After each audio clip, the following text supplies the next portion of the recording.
Sveiki visi, šiandien noriu pasidalinti treidus iš praeitos savaitės, tai yra balandžio 15 ir 19 diena nuo pirmadienio iki penktadienio. Ir tai yra vieno mūsų edukatoriaus strategija. Ir aš asmeniškai treidinu dvi poras, tai yra auksas ir US 30 arba dar žinomas kaip Dow Jones indeksas. Mes taip pat turime dvi sesijas, kada galime atlikti tuos treidus, kada aš asmeniškai mėgstu juos atlikti. Tai yra Londono ir New Yorko sesijos, kai tos rinkos atsidaro, bei turime dvi strategijas, tai taip vadinama Kiss ir Kill Zone, ir aš tuoj būtent pasidalinsiu statistiką iš praeitos savaitės. Tikriausiai matome, taip. Taigi čia yra dvi sesijos, pirmadienis, penktadienis ir skirtingos poros. Ir galite matyti, auksui pirmadienis buvo tiesiog fantastiškas, antradienį auksui buvo Dow Jones indeksui buvo irgi neblogai, priklauso kuriuos treidus pasirinkote. Aš asmeniškai ne visus imu treidus iš lentelės ir būtent todėl, kad jei pasidarau savo pelną jau pirmadienio ryte, jau ryte, tai man New Yorko sesijos treidinti visai nereikia.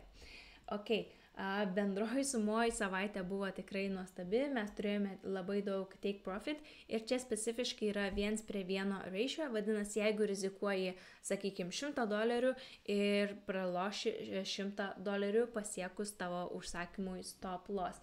Ir matome, bendra suma yra 1894 pipsai. Ką tai reiškia, sakykime, jeigu tu naudoji minimalų lotą, minimalę riziką 0,01 auksui, vadinasi, paėmus visus treidus per savaitę būtų $189. Aš neskaičiuoju break-even ir, kaip matote, kai kurie break-even pasiekė netgi 100 pipsų ir ką tai reiškia, jeigu jūs būtumėt uždarę ties 100 pipsų, tai būtų su minimalia rizika $10 į sąskaitą, tai tikrai neblogai. Aš apžvelgsiu keletą tų break-even ir būtent parodysiu, ką turiu omeny. Galime eiti tiesiai į Trading View ir mes matome ekraną ir leiskit susimažinsiu save, kad geriau matytųsi.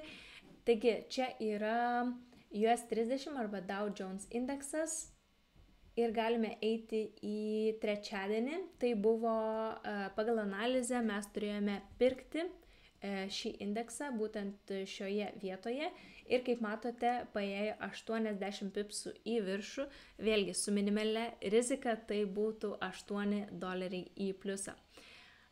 Kas liečia toliau buvo tikrai puikiai galimybė stebėti ir uždaryti būtent šioje vietoje, nes pagal žvakes buvo galima matyti, kad sukasi visas užsakymas, sukasi visa kaina eina žemyn.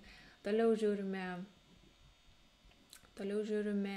kitą dieną, tai buvo ketvirtadienis New Yorko sesija. Pagal analizę buvo galima daryti čia pirkimą ir kaip matome 66 pipsus paėjo į viršų ir po to tiesiai be sustojimo judėjo link stop loss. Jeigu turite trailing stop loss arba jeigu tiesiog stebėjote ir uždėjote čia į break-even, pajudėjus jau 20-30 pipsų, tokiu atveju būtumėt išvengę nuostolio ir išėję vis tiek su pliusu. Sekanti diena, jeigu turime dar pavyzdį. Taip, dar buvo pavyzdys iš penktadienio New Yorko sesijos taip pat. Kaip matome, šita sesija buvo tikrai didelė, ką turiu omeny. Visas treidas tiek stop loss, tiek take profit yra 200 kažkur pipsų. Vadinasi, kai čia atsidarė, judėjo šiek tiek į minusą, bet buvo pakilę netgi iki 107 pipsų, tai vėlgi su minimaliausia rizika tai būtų galima gauti $10. Pasižiūrėkime auksą, lygiai tas pats. Peržiūrėsim break-even treidus iš praeitos savaitės. Čia turime keletą. Čia buvo penktadienio rytas.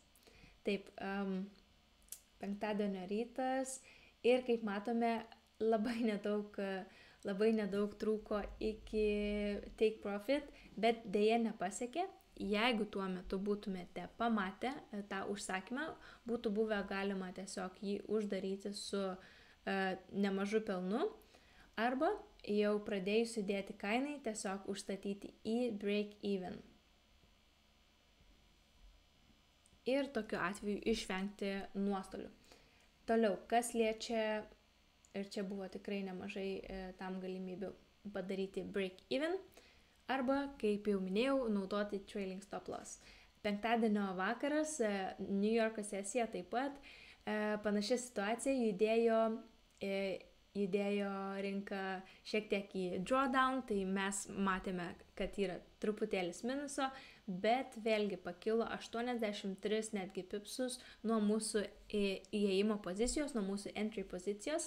Tai vėlgi buvo tikrai galima įdėti į break even šiuos užsakymus ir taip išvengti stop loss, nes iki vakaro būtų tikrai pasiekę būtent šitą lygį. Ok, tai aš pačios strategijos žinoma nesidalinu, mes turime chatą, kur mūsų Papa Forex, tai yra jo strategija, dalinasi, tai yra Telegram kanalas ir jis pasidalina savo strategiją, edukaciją apie rizikos valdymą ir tam tikrus dalykus. Taip pat mes turime mūsų lietuvių chatą, One Vision Lithuania, kur mes darome skambučius komandai. Kaip tik šiandien buvo apie treidinimo planą skambutis, kaip naudotis treidinimo planu ir žurnalu.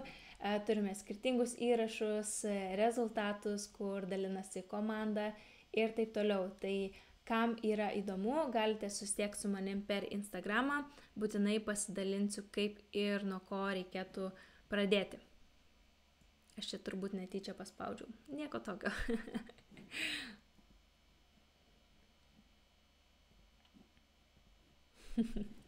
Ok, taigi šiandienai tiek, kitą savaitę pasidalinsiu, kaip sekasi treidams sekančią savaitę, tai būtinai paspauskite subscribe ir jei norite informacijos, sužinoti daugiau, galite panašyti mano YouTube bei Instagramą.